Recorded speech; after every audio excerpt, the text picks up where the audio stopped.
আমরা এখন শিখব পিএলসি ইলেকট্রো হাইড্রোলিক ট্রেনার বোর্ডের মাধ্যমে হাইড্রোলিকের এবং ইলেকট্রিক যে পিএলসি বোর্ড আছে এখানে বিভিন্ন কম্পোনেন্ট সম্পর্কে।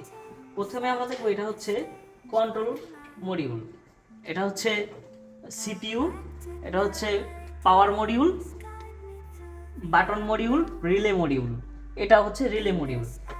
এরপরে এখানে আমরা দেখব অ্যাডজাস্টেবল থ্রোটল ভালভ, এটা দিয়ে যে হাইড্রোলিক অয়েল আসে সেটাকে প্রেশার কম বেশি করা হয়।